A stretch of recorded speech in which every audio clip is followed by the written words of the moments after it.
કડી વિધાનસભાની પેટા ચૂંટણીનું મતદાન પૂર્વ ડેપ્યુટી સીએમ નીતિન પટેલે કડીમાં કર્યું છે। બ્રાહ્મણવાડી સંસ્કાર પ્રાથમિક શાળામાં મતદાન કર્યું છે। નીતિન પટેલે પોતાના મતાધિકારનો ઉપયોગ કર્યો। કડીમાં શાંતિપૂર્ણ માહોલમાં મતદાન થઈ રહ્યું છે। સાથે કહ્યું કે મતદારોને મતદાન કરવા માટે અપીલ પણ કરી તો 30%થી પણ વધુ મતદાન થશે તેવું નીતિન પટેલે કહ્યું છે। વરસાદનો માહોલ છતાં મતદાન સારું થશે। કડીમાં ભાજપ જંગી બહુમતીથી જીતશે તેવો પોતે વિશ્વાસ વ્યક્ત કર્યો છે। નીતિન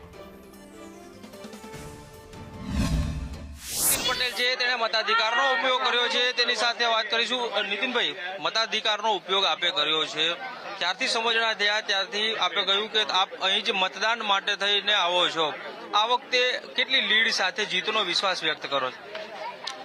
આજે મતદાન ચાલી રહ્યું છે। ગઈકાલે વરસાદ થયો છે, ગામડામાં પણ વરસાદ છે।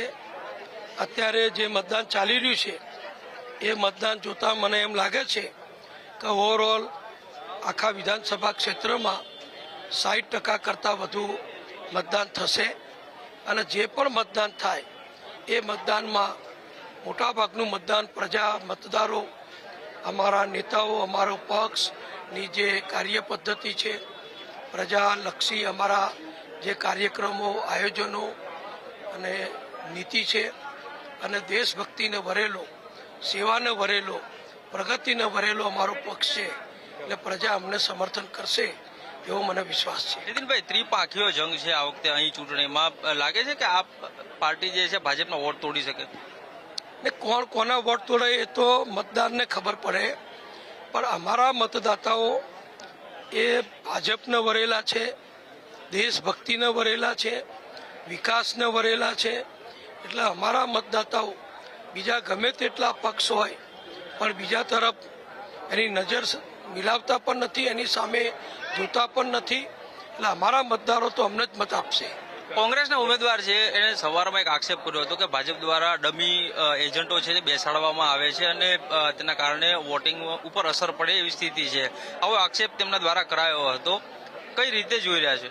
કોઈ આક્ષેપ વિશે હું કંઈ નહીં કહું। ભાજપના મતદારો છે તેને લઈને તેણે સ્પષ્ટ વાત કરી હતી કે વિકાસ અને રાષ્ટ્રવાદને વરેલા મતદારો છે। કેમેરામેન ચેતન પરમાર સાથે કશ્યપ જોશી, સંદેશ ન્યૂઝ, કડી। પેટા ચૂંટણીમાં જે હાલ શાંતિપૂર્ણ માહોલમાં મતદાન થયું છે, પૂર્વ ડેપ્યુટી સીએમ નીતિન પટેલે પણ મતદાન કર્યું। સાથે કહ્યું કે કડીમાં 60% જેટલું મતદાન નોંધાશે અને પોતપોતાના પક્ષના જીતના દાવા કરવામાં આવી રહ્યા છે। હાલ તો શાંતિપૂર્ણ માહોલમાં મતદાન જે છે તે થઈ રહ્યું છે। કડી અને વિસાવદર બે પેટા ચૂંટણી યોજાઈ રહી છે, જેમાં મતદાનની પ્રક્રિયા હાલ ચાલી રહી છે। કડીમાં જોઈ શકાય છે કે ડેપ્યુટી સીએમ પૂર્વ રહી ચૂકેલા ડેપ્યુટી સીએમ નીતિન પટેલે મતદાન કર્યું છે, પોતાના પક્ષનો જીતનો દાવો કર્યો છે અને કડીમાં મતદારોનું જો લિસ્ટમાં વાત કરવામાં આવે તો 2,90,000 જેટલા જે છે તે મતદારો છે અને પોતપોતાના મત અધિકારનો ઉપયોગ કરીને લોકો પોતપોતાના મથકો ઉપર પહોંચી રહ્યા છે અને મતદાન કરી રહ્યા છે।